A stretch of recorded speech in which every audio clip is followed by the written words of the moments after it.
I'll start. My name is Rod, and I like to party. So you mean whiskey? What? You're saying it weird. Saying what weird? All of it. Where do you get off? Hey there, church planners and other sundry folk out there. Welcome to the Church Planner Podcast with me, one of your hosts, Robert Frazier, and one of my dearest friends, Tim Galley. How's it going, man? I'm doing great. Good to see you. Something What's different about you.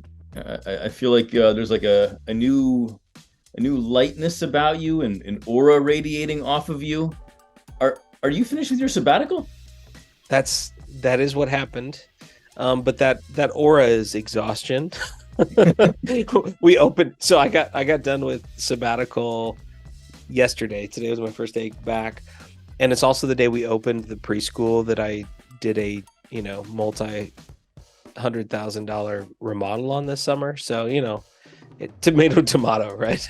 Well, we've been talking about this stuff and like how you're going to come back from sabbatical completely different and with a complete different take on work-life balance. So like I imagine today you woke up, you spent like an hour in prayer.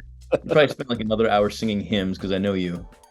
And you probably had like zero meetings today. You wrote a sermon that you're not going to preach for 4 weeks out because you're just getting ahead of things. Yep, you got it. That's incredible, Tim. The astute awareness you have of me tells me that you care. That really I know you, brother. So tell me about the day.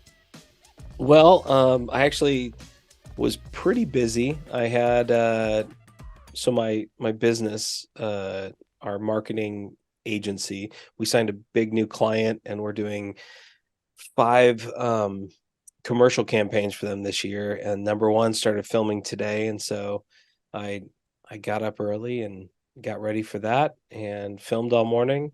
And then I was back at a staff meeting for our church, where my first staff meeting back, actually, I told the team that I want to include more liturgy in our worship. And I also added on to the Apostles' Creed. I don't know if you're allowed to, but I added just like a stanza. Yeah. Every year we do that as well. We got one guy who's got like a gigantic Apostles' Creed back tattoo. He's running out of back. Please don't add any more. It's going down. It's going down. No, I actually did write an addendum to the Apostles' Creed that's basically like, because we believe these things, this is how we'll live. Because that made sense to me. I don't know if it'll make sense to other people, but if you want a copy, I'll send it to you. You can use it. I'm calling it the Disciples' Oath. I don't know if that's like a good thing, but that's what I'm calling it for now. I like that. Yeah. So yeah, it's been wild. And then I had a meeting and with a gal that I meet with and coach, and then had soccer practice this afternoon, and then dropped my daughter at Girl Scouts, put my kids to bed, and here I am. So pretty normal Tuesday night, man. What have you been up to? Yeah, it's honestly somewhat similar. At our church, we're getting ready for like all of our fall kickoff events, our fall vision trainings, so we're shooting videos, we're creating our talking points that we share and distribute across our campuses, buttoning down all the things that we want to say and do this fall, and we're even talking about Advent, like not that we're like so far ahead. Oh, like, look at you guys. Talking Advent in September. That only means it's going to be worse for everybody come December. You start planning early and it gets worse, not better. It won't be worse if we don't change our minds. That's our problem, is that we change our minds all year. No, you start this early, the scale's bigger. Like I'm telling you start earlier, and then you can do more stuff, and you do more stuff. And then Christmas is miserable for everybody. Interesting. Yeah, so it's a pretty intense season. I've been saying, I've been feeling this throughout the years, and I feel it more and more this year. I'm going to start proposing that we don't kick off our fall ministries until the end of September, early October. And I'm feeling that like most people aren't, even if they are back physically, they're not emotionally back yet. Like they can't handle all the things that are being launched and reset and Well, and you guys don't start school till this week, which is pretty late, like across the country. A lot of places start in August. I think that pushes your year back for sure. that's true. So, and then like everyone, like we vacation, all summer. So you never have, a full crew of staff to make the decisions that need to be made. I don't know. I feel like I'm summoning up the courage to have a serious conversation of like, let's not kick off the second Sunday every year at the scale that we do. But we'll see. Yeah, I mean the problem is like everybody wants it to get going. Like everybody on staff wants to like get things moving because they feel so much inertia from the summer. It's hard, man. I get it. Yeah, pros and cons for sure. Well, let's talk about important stuff. Forget that. Let's talk about fantasy football. Fantasy football. I mean, this we only have 2 days to set our initial lineup. Have you worked on your lineup this week yet? I'm stressed. I mean, is Cooper Kupp going to be okay? That's a real question. But who cares about that? I drafted Travis Kelce, number 1 overall in my draft. And today he was, he limped off the field with what they're saying is a hyperextended knee. Saw that. I mean, and possibly, they're saying ACL looks like intact, but they got to test it again after the swelling goes down. I don't know, man. I'm feeling it. I'm feeling that. In one of my very ambitious leagues, I have this one league like with my childhood friends, and they are cutthroat. I mean, they don't let anything slide. And so like you got to go extra in this league. So like in a normal league, I wouldn't draft Jonathan Taylor because like there's too many. There's a lot of unknowns there. Yeah. Is he okay? Is he going to play? All that stuff. But in this league, like I need somebody with that type of upside to come off my bench, week 7, week 8, and help me get into the playoffs. And he dropped like 2-3 rounds. I think he dropped into like the 6th or 7th round. Yeah, he dropped pretty far in ours too. I was surprised people. He was sitting like fourth or 5th round for us. Yeah, no, he dropped for us. So I'm hoping stuff like that pays off. I'm feeling for you on the Travis Kelce part. Yeah, I mean, to me, he was the easy number 1 overall pick just because his numbers versus the rest of the tight ends are just absurd. Like that's one position where you can get some real clearance from everybody else if you do it right. And then all of a sudden I'm looking at going, I could lose him for the first half of the season, maybe more. Like how do you replace Travis Kelce, man? I thought you meant like you picked him in the first round as your first pick, but you picked him 1-1? 1-1. Because you look at him versus other tight ends, and it's almost like a 9-point difference between him and number 2 per game. It's a massive drop off. And so it's like that's where you get the most leverage versus like number 14 on wide receivers is actually within 3 points of number 1 on an average is what they're projecting. So it's just not like a huge overall shift. Yeah, I don't agree with that type of that logic. And, you're questioning me, I see. And I'm like, look, you're a dear friend, so I don't want you to feel bad about this. But this is the reason why Travis Kelce got hurt today. Your 1-1 pick is the sole reason. I buy that. I don't care because I'm not a Chiefs fan, but he's doing just fine. Like as the 8th pick every year. Have you seen moved up to 1? Have you seen the Kelce Brothers podcast? Have you watched that at all? No. It's ridiculously funny, and like they bring on guys like Julian Edelman and like NFL insiders to tell stories and talk about stuff, and it is phenomenal. Probably one of the best podcasts I've been listening to lately. So you should go listen to that. I forgot what it's called. It's like the Kelce. Jason's the one who does it, and Travis comes on with him. Oh, that's cool. So I got that one cutthroat podcast. That one cutthroat fantasy football league with my friends. You have other podcasts that are cutthroat? That sounds horrible. I got one fantasy football league. It's like really intense. My neighbor's league, there's a bunch of us dads. We draft. But yesterday, they launched a staff only fantasy football league, and I would tell you 3 or 4, maybe even 5 people on a staff league have never played fantasy football before. So they just responded to the email saying, yeah, I'll give this a try. And so we're in the draft room, and I commend them for this. I'm not making fun of them for this. I commend them for this. They're like, they basically have a couple Google searches of fantasy football knowledge for like a half an hour. And then we get into the actual draft room, and one of my friends is like, "So how do you actually draft the player?" Like we have a Zoom call going. Like you gotta select the player, and there's a big blue button that says This is draft. draft. I don't see it. I don't see. You only got 30 seconds to find it. It was so intense. Oh, I So mean, like that league to and say then that. that the very first fantasy football draft you have is in 2023. Are they young people or are these old people who have like just never done it? They cover a spectrum of ages from their 30s to their 60s. Do you remember your first fantasy football draft? I do. What year was it? 2004. It Okay. was online though. Oh, okay. So my first one was not online. My first one was an Excel spreadsheet, and we had a commissioner who had to do a bunch of math on Monday mornings with like the box scores. And that was like probably 0203 kind of era. Yeah, man. That's Crazy. a lot of years. Well, to bring it back to the Church Planter podcast, Here we are. we tried to launch our own fantasy football league. It could have been the best fantasy football league anyone's ever been a part of. It could have. We didn't get enough people. Nope. And I blame our listeners. Like if you're out there and you didn't sign up, we blame you. Those of you who did, we're thankful, but we did not get a critical mass. And so we're going to still talk about fantasy football week in and week out, and you're just not going to be able to be a part of it. And I want you to think about what you're doing with your life. If you're out there sharing the gospel instead of joining a fantasy football league, I want you to rethink like what you're doing. And then probably affirm what you're doing. I don't want to say it's wrong. Just like reassess and then affirm. Just I want you to rethink it. Yeah, we got new goals around here. I mean, it used to be to launch new churches in needed places to meet people that haven't found Jesus yet.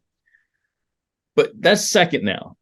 Next year we want a church planting podcast, fantasy football league. It's go time, friends. You know what?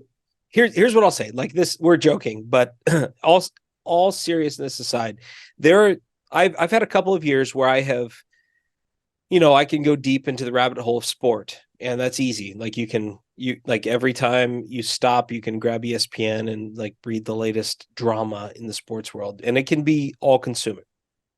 I had a couple of years where I said, I'm going to swear off college football. I'm going to swear off the pros, and I'm just going to not let that consume me. Like same thing with news, you have those seasons where you just kind of set it aside. But what I realized, especially living in a town like Boston, was that I did not have something to talk about with everyone, because everyone in Boston is a sports fan. Even if they're not a sports fan, they still are a Bruins fan. They're still a Patriots fan. They're still a Red Sox fan. They're still a Celtics fan. And what I would say is that if you're a guy, and even if you're a woman in ministry, that sport transcends almost everything. Most people have some sort of sport that they're into, some sort of activity that they're connected to, especially men. And if you want to connect with them, sport is a really easy entree to conversation. And it's a missional imperative to say, if I can find an in like that, that's so easy, it's worth at least being nominally connected with sport to understand a little bit of it, especially in a sports-driven culture like America is. I think that's like going, if you're a missionary, you're going to say, okay, what do these people love? And like if you move to Spain and don't know anything about soccer and hate soccer, that would be missionally wrong. If you were to move there and say, I hate soccer, I'm not going to talk about soccer with people, football, if you will, in Spanish. Here in America, if you say, I hate sport, what you're saying is, I don't care about these people, and I don't care enough to actually know about them. And so it may be more important than, like we joke about it being dumb and not very important, but in all reality, all seriousness, sport's something to really consider missionally in our culture. And so, yeah, I don't know. What do you think about that, Tim? Is that online? Absolutely. Yeah, I resonate with that on a few levels. It's probably not. It's probably a hair overstated. As I'm wont to do. So, but it really does create conversation and opportunities with people. I think the number of times where I've been able to normalize myself where somebody knows I'm a pastor. They in my world, like that's kind of a scary thing. Mm-hmm. What is a Protestant pastor? And things like sports, even enjoying responsibly a beer, have created some normalcy around me that have allowed me then to engage in deeper conversations. So I've experienced with what you are describing. Yeah, and there may be places where it's not important. Like if you're in LA, those people are heathens. They don't love God and they don't love sports. Look at how they treat their football teams. Okay, so you don't, if you're in LA, learn fashion or whatever they do in LA. I don't know. Learn, if you're not into movies in LA, that's probably a problem. Mm. Let's say, I don't know, where else would not be into sports in America? I'm trying to think of like a culture that's like maybe Vermont is like, even in Vermont they're into hockey, like you don't True. even. Hockey and skiing. Uh-huh. Yeah. That's good. I think we should put a pin on this one here. Yeah, we should talk about this later. But okay, great, Scott. It's time for this week's topic. Well, I'm really excited about this week's topic. We want to continue our conversation on church planting 101 and how to get your church lifted off the ground. And today we want to begin an important conversation on fundraising. So only one of us has actually done that between the two of us, got a church financially lifted off the ground. So I'm going to ask more questions this time around, and we're going to put Robert a little bit more on the hot seat. But you're probably, as you're dreaming about church planting, and many of you are further down the path, and some of you are just beginning this path, and maybe some of you are considering church planting, but one of the hurdles in your thought life is, how am I going to fund this thing? Mm-hmm. That would make you normal. That would make you responsible. You have to provide for your family, and you also need this church plant to flourish. So, Robert, I want to invite you just to speak into that part. When did you start thinking about the financial aspects of starting your ministry? Well, I think we almost have to pull back and ask, where are you coming from financially? Like where's the background that you're coming from when you're stepping out to plant a church? Because there's kind of different places people are coming from. You and I, we worked at a mega church, and a lot of people plant churches used to work at larger churches. That's actually pretty normal, and maybe a third, maybe even more than that, are coming from a larger context. And I don't know about other places, but in the context we were in Boston, we were very well paid. I think for a church role, for a full-time role, we were paid in like commensurate with a middle class kind of lifestyle. Especially if you have dual income, you could make life work in an inexpensive place. And so for a lot of people, leaving the security of that full-time job should give you pause, because you're going to look out and go, we're going to plant a church and we have to have 100 adults by the first week just to be able to pay me next month. Right. You're going to be like, well, that's a risky proposition. And now some of you are coming from the workforce. Some of your second career, and you felt this call, and you decided, I'm going to prepare and I'm going to step out. Maybe you've been an elder at a church, or maybe like some sort of a church planting resident, and you've been preparing yourself to step out and plant, and you have some sort of outside income. And statistically, it would say that even for evangelicals, most of you probably come from dual income households. Both of you probably work at least some just to make the bills each month, especially if you're living in a city or a coastal area. Just the finances work that way. And so where you're coming from actually I think makes a big difference as you answer this question. And another piece of this question is really going to come down to what's the goal? What's God calling you to in church planting? And I know that many church planters, they're going to step out and they're going to say, well, I have to raise X number of dollars because I need X number of months of runway to be able to grow a church to X number of people so that it's a self-supported church. Now, many people kind of fall into the launch large model. Have you ever heard that, Tim, like launch large model? Absolutely. Yeah. So the launch large model, these are guys, most likely with let's say large organizations like Stadia or Arc or Orchard Group, some of these groups who are really focused on building large self-funded churches that are reproducing at a pretty quick pace. Many of them will say, okay, we're going to give you 50, 100,000, 200,000. I know one church planter that raised over $1 million for a church plant last year. And their expectation is by year 2, they have over 300 adults who are engaged in their community so that they're able to then not only pay for all their bills, but be working on a capital campaign and putting $50,000 back into the next church plant. So it's kind of like a pay it forward kind of model. And for those guys, it really comes down to, can I raise the money? And the answer is probably you could.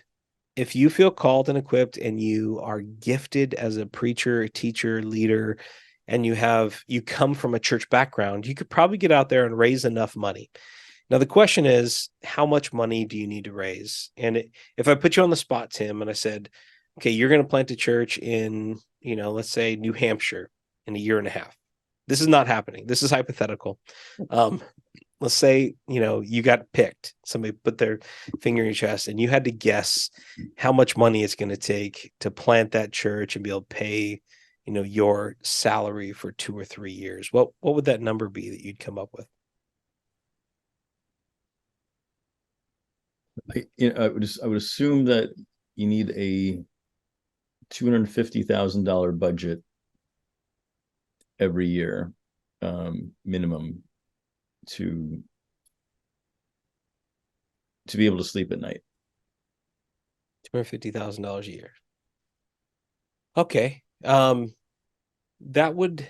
if you figure $250,000 a year and the average adult gives about $100 a month per adult, that would mean that you'd have to have 200 adults basically who are tithing giving units to be at $250,000.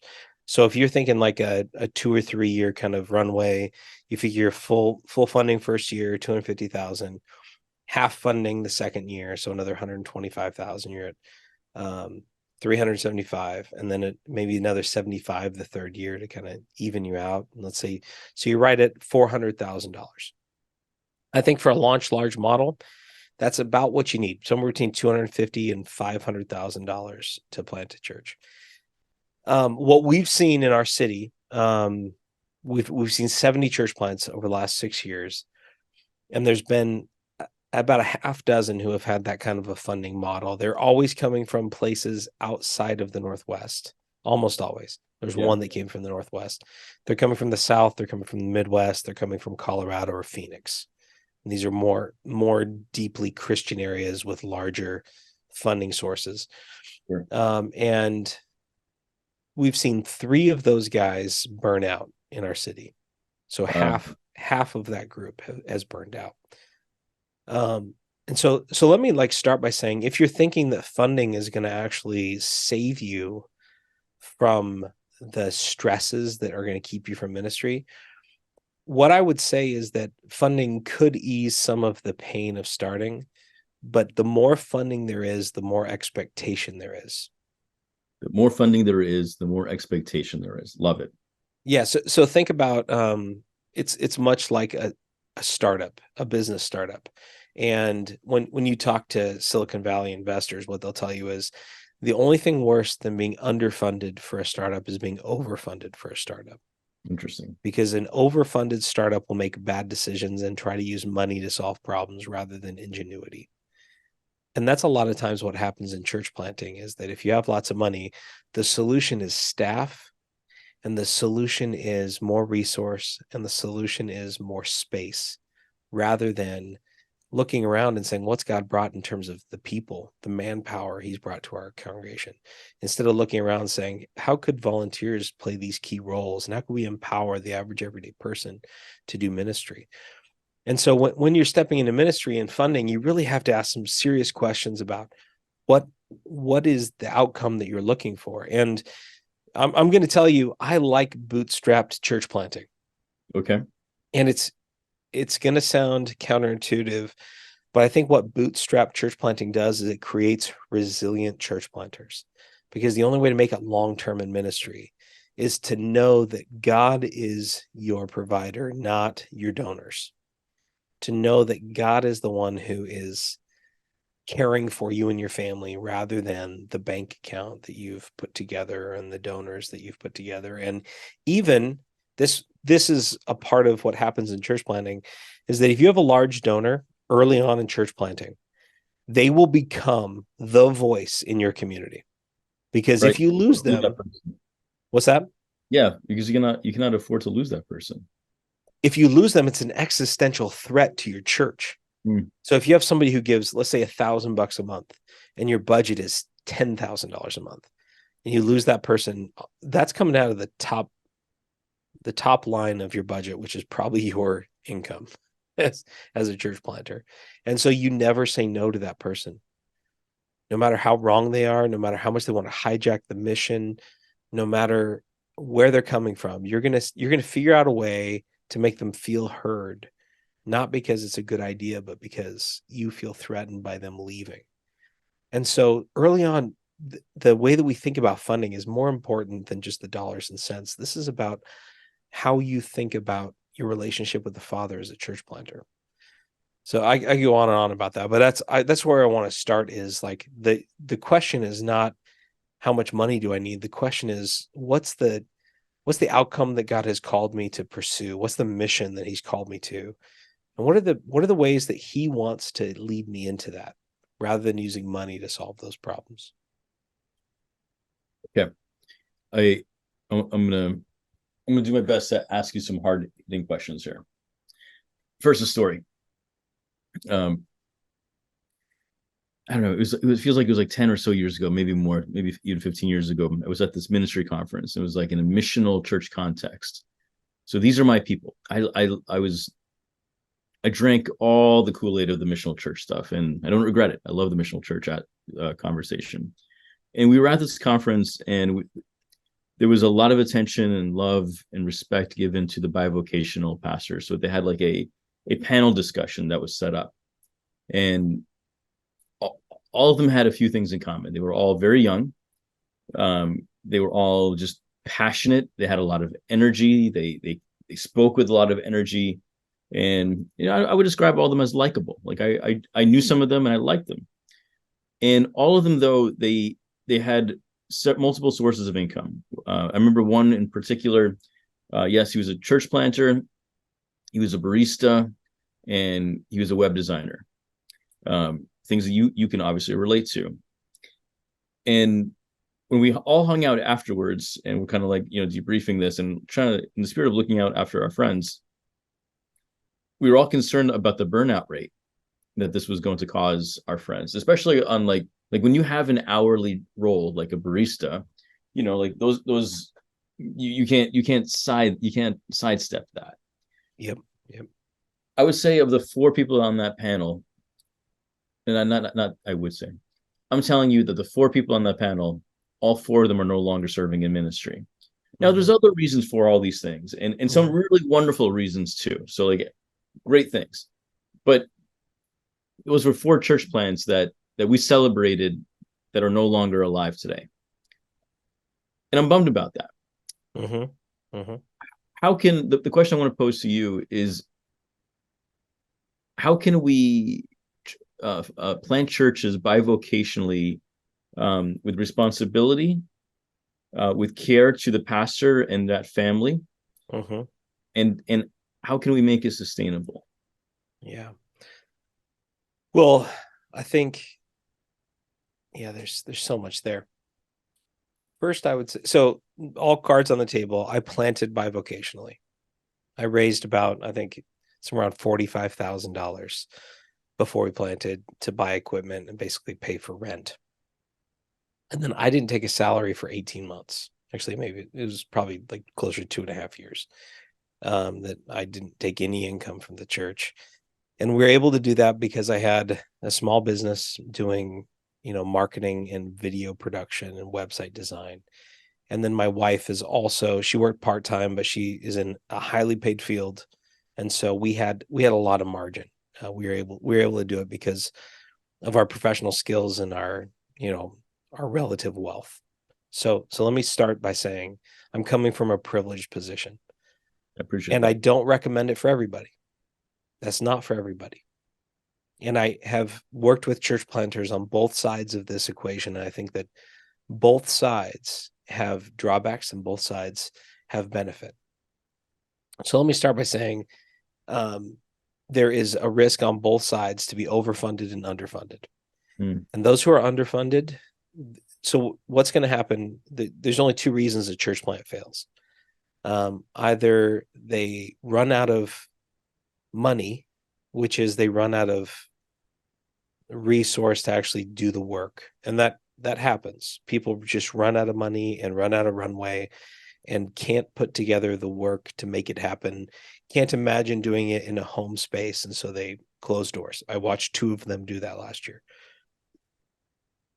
The other is they run out of church planter. The planter themselves burns out because they're trying to overcome the lack of income with hard work, discipline, and asking a lot of their volunteers. Now, I've seen that happen to, there's two churches in my city. One raised, no joke, their denomination spent $900,000 on it. It was like a bivocational, it was like a venue, coffee shop, and a church plant all in one. They spent $900,000 on it, and it failed over the course of 2 years. And part of that's COVID. Like there's stories underneath that.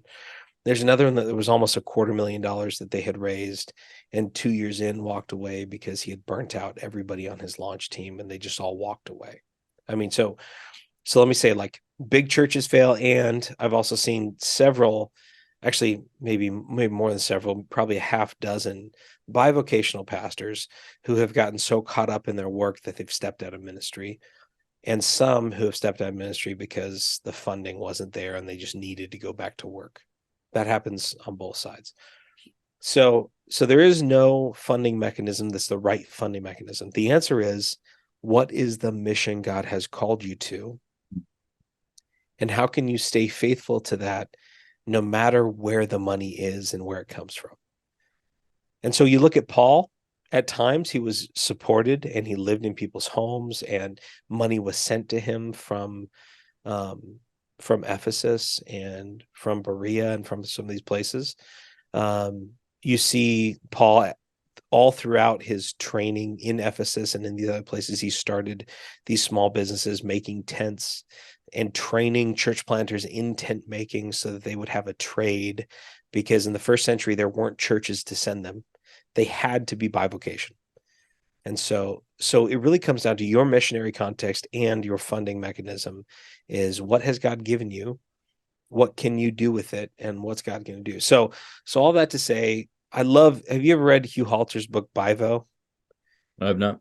It's like a 50-page book. If you're thinking about church planting, you should read it, because what he does in that book is he really walks through. Hugh does a great job making stuff simple so that you don't miss out on it when you're dumb like some of us. What he says is that when you're thinking about a bivocational role, it needs to do two of three things. Okay, so think of it as a Venn diagram of three things, and it has to hit at least two of these. The first is it connects with lost people. If you're doing bivocational work, I would say 99% of my evangelistic conversations happens with business contacts, almost always me coaching or consulting. That's where gospel happens in my life. And I love my job because of that. So it has some sort of connection with lost people, people far from Jesus. There's a discipleship component to it. The second is it gives you freedom. It gives you a soft schedule that allows you lots of freedom of your time to be able to do work, to be able to do ministry. So if you have a job that is like 40 hours a week in an office and it takes a lot out of you intellectually, it's gonna be tough to bivocationally church plant, because it's going to take up your time and your intellect. So that's a bad fit. Now, the third piece, remember, only two of these have to be true. The third piece is it makes lots of money. Okay. So let's kind of piece through these things. So let's say you're a barista. Okay. It does one of those things, maybe two, depending on where you're at, but It connects you with lost people, and it connects you with lost people in a great way, but you only make $15 an hour, and you're going to get health insurance for you, but not your family. So it's not like a great option. Let's say it's a corporate job. You actually would connect with lost people and make lots of money, but you don't have lots of free time. So your mission has to become the people that you work with.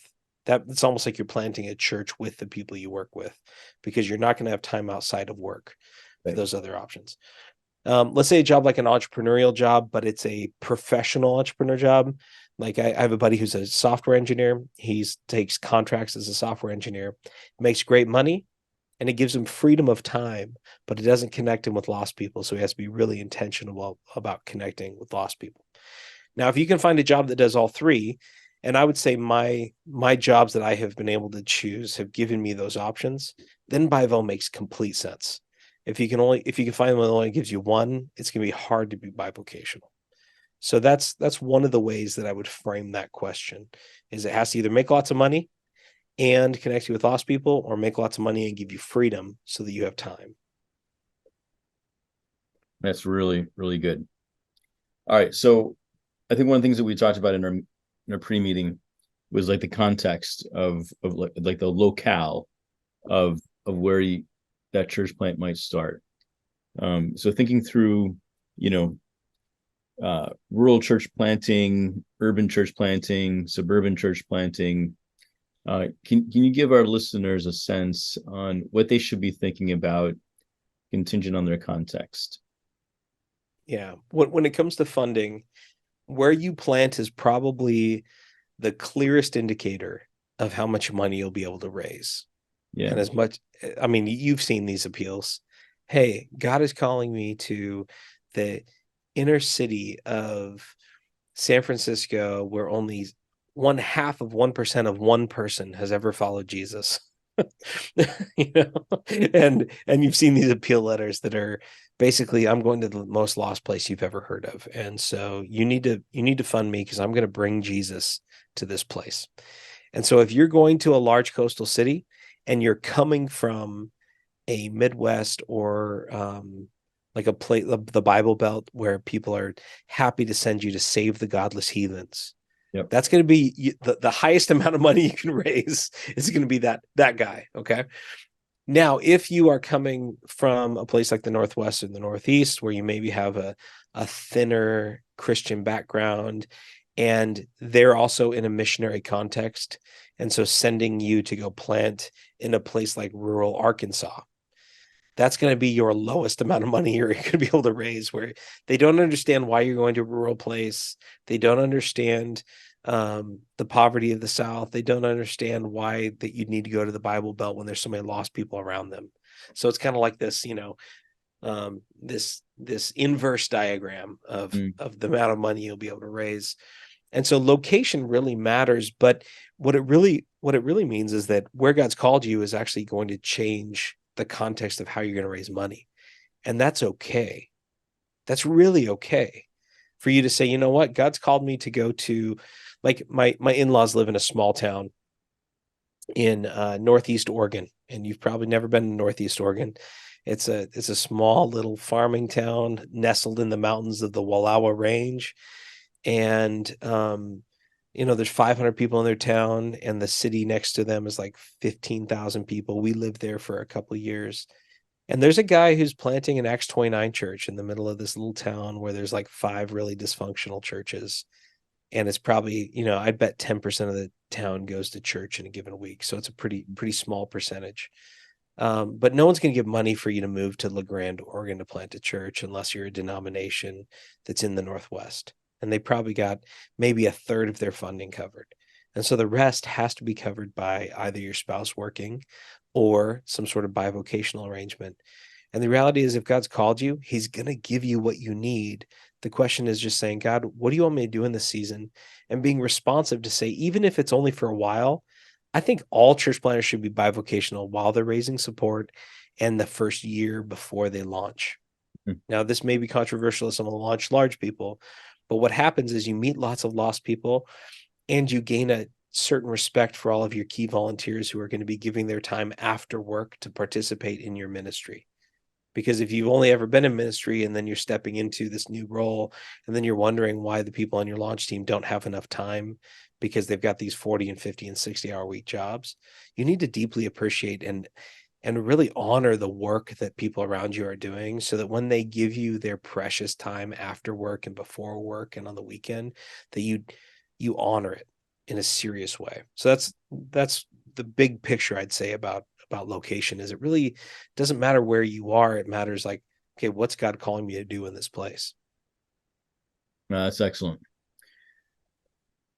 I got a couple of thoughts, but I want to keep it moving. On that part, and limit it strictly to funding. How do you know? So when people are trying to set their launch date, and I know everybody wants to launch on Easter, or this week. That's the other week. right now, our anniversary is this week as a church. is it really? Yeah. Oh, that's great. So where should you be financially before you set that launch date on the calendar, or what financial plan should you have set? And I would assume just like there's a problem with like overfunding because it creates all that expectation. Is there a similar dynamic that happens with over planning that could also create that similar risk? So where should a church planter be in terms of setting a date in relationship to their funding? This is going to depend on the model of ministry you're using. There's kind of there's a template for launch large, and that is about a year to 18 months before you launch, you move to the city. A year out, you announce the church. You do interest meetings 4 months out. You do soft launch services 6 weeks out. Yeah. And then you launch. And it's going to be Easter. It's going to be the second week of September. Like those are, I'm not joking. It's like 90% of churches have those 2 weeks as their anniversary. So that's real. And I think that honestly, that's about what we did. We moved in August of 2016. We launched September of 2017. And during that time, I did a church planting residency / consulting kind of role with a church here in town. We raised a little bit of money, and we decided to launch because we kind of hit our launch team like number. We had 30 adults, and we were like, okay, we think that's enough to put on a Sunday gathering. We have enough to kind of do setup and tear down, enough to do worship and kids, and we could actually provide something to people who were new to faith. And so for us, it was about hospitality capacity. And for us, it was also, we couldn't meet in a house anymore because there's about 60 with kids, and it was too much for a house. So we had to meet publicly outside of a home. And so we were pushed by our evangelism and our discipleship to say, actually, we need to be in the open, and we need to have a regular gathering space. And I also think missionally, the answer should be, if you're trying to reach lost people and Sunday mornings is the time that they'll show up at church, then you start a Sunday service to invite them into. And it's about sharing your faith with them and about having a space to invite them into that's open to them, where a house may be a little bit too intimate for a lot of people to start their faith journey. So I don't think that's a bad thing. And at the same time, I'd say some of you need to, we talked about this before, but some of you need to go share your faith, see some people come to Christ, disciple them in your homes before you plant a church.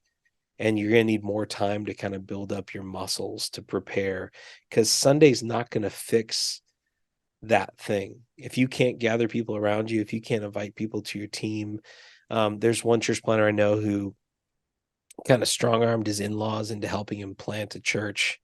And he ended up with like 12 people at his launch because he thought if he just started a service, people would show up.